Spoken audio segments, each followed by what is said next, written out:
നമസ്കാരം. ലണ്ടൻ സ്വദേശിനിയായ ചേച്ചിയെ നിരന്തരം തേടുകയായിരുന്നു കഴിഞ്ഞ 5 വർഷമായി ടൂറിസ്റ്റ് ഗൈഡ് ദിനേശ് കുമാർ. 25 വർഷത്തെ ആത്മബന്ധം പൊടുന്നനെ മുറിഞ്ഞു പോയതാണ്. എന്തെങ്കിലും സംഭവിച്ചോ എന്ന പേടി ഒടുവിൽ സത്യമായി.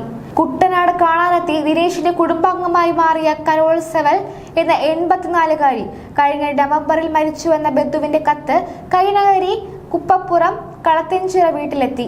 അപൂർവവും സുന്ദരവുമായ ഒരു ബന്ധമായിരുന്നു അത്. തെറാപ്പിസ്റ്റായ കരോൾ ലണ്ടനിൽ നിന്ന് 1997 കേരളം കാണാനെത്തിയത്. അന്ന് കുട്ടനാട്ടിൽ ദിനേശ് ആയിരുന്നു ഗൈഡ്. കരോളിനെ വെള്ളത്തിലിരുത്തി കുപ്പപ്പുറം വഴി പോകുമ്പോൾ ആറ്റുതീരത്തെ കടവിൽ പാത്രം കഴുകുന്ന അമ്മയെയും പാടത്ത് പണിയെടുക്കുന്ന പിതാവിനെയും ദിനേശ് കാണിച്ചു കൊടുത്തു. ആ കടവിൽ വള്ളം അടുപ്പിക്കാൻ കരോൾ നിർദ്ദേശിച്ചു. അവിടെ കുടുംബാംഗങ്ങളെ പരിചയപ്പെട്ടു. ഇളനീർ കുടിച്ചു. ദിനേശിനൊപ്പം കാൽനടയായി കുട്ടനാടൻ കാഴ്ചകൾ കണ്ടു. ഇടയ്ക്ക് ദിനേശ് അവരോട് പ്രായം ചോദിച്ചു. തനിക്ക് 29 വയസ്സായെന്നും പ്രായം അറിഞ്ഞാൽ കരോളിനെ ചേച്ചിയെന്നോ ആന്റിയെന്നോ വിളിക്കാമെന്നും ദിനേശ് വിശദീകരിച്ചു. പ്രായത്തിൽ മുതിർന്നവരെ കേരളത്തിൽ പേര് പറഞ്ഞു വിളിക്കില്ലെന്നതും കരോളിന് കൗതുകമായി. പിന്നീട് അങ്ങോട്ട് ദിനേശ് അവരെ വിളിച്ചത് എൽഡർ സിസ്റ്റർ എന്നായിരുന്നു. അത് കരോളിനും ഹൃദയമായി. വലിയൊരു തുകയും നൽകി തിരിച്ചുപോയ കരോൾ ഈ കുട്ടനാടൻ കുടുംബത്തെ മറന്നില്ല. ലണ്ടനിലേക്ക് തിരിച്ചുപോയ കരോൾ കത്തുകളും ആശംസാ കാർഡുകളും സമ്മാനങ്ങളും ഫോട്ടോകളും എല്ലാം അയച്ചുകൊണ്ടേയിരുന്നു. കത്തിൽ കരോൾ ദിനേശിനെ വിളിച്ചു മൈ ലിറ്റിൽ ബ്രദർ എന്ന്. 2000 മെയ്യിൽ ദിനേശ് വിവാഹത്തിന് ചേച്ചിയെ ക്ഷണിച്ചു. കരോൾ പങ്കെടുത്തു.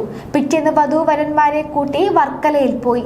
അവിടെ 3 ദിവസം കരോളിന്റെ ആതിഥ്യം. പിന്നീട് എല്ലാ സ്നേഹവും സന്തോഷവും പങ്കിട്ട് ആ ബന്ധം തുടർന്നു. 2018 പ്രളയകാലത്ത് ഏതാണ്ട് എല്ലാ ദിവസവും വിളിച്ച് ഇവിടുത്തെ വിവരങ്ങൾ അവർ തിരക്കിയിരുന്നു. 2020 ഡിസംബറിൽ കിട്ടിയത് അവസാനത്തെ ക്രിസ്മസ് സമ്മാനവും കത്തുമായിരുന്നു. പിന്നീട് ഒരു വിവരവുമില്ല. ലണ്ടനിൽ നിന്ന് വരുന്ന സഞ്ചാരികളോടെല്ലാം കരോളിനെ കുറിച്ച് ദിനേശ് തിരക്കും. ആർക്കും അറിയില്ല. കഴിഞ്ഞ മെയ്യിൽ കരോളിന്റെ നാട്ടിൽ നിന്നെത്തിയ ലില്ലി ഫ്രാൻസിസ് തിരിച്ചു ചെന്ന് അന്വേഷിച്ച ശേഷം ആദ്യ വിവരം നൽകി. കരോൾ ലണ്ടനിലെ വീട് വിറ്റ് അമ്മയ്ക്കടുത്തേക്ക് പോയി. കോവിഡ് ബാധിച്ച് അമ്മ മരിച്ചതോടെ അവർ പിന്നെ തിരികെ വന്നില്ല. ദിനേശിന് ആകെ നിരാശയായി. പക്ഷേ ലില്ലി അന്വേഷണം തുടർന്നു. കരോളിന്റെ അനുജത്തി ഗ്ലെഡയുടെ മകൾ ഹെലനെ അവൾ കണ്ടെത്തി.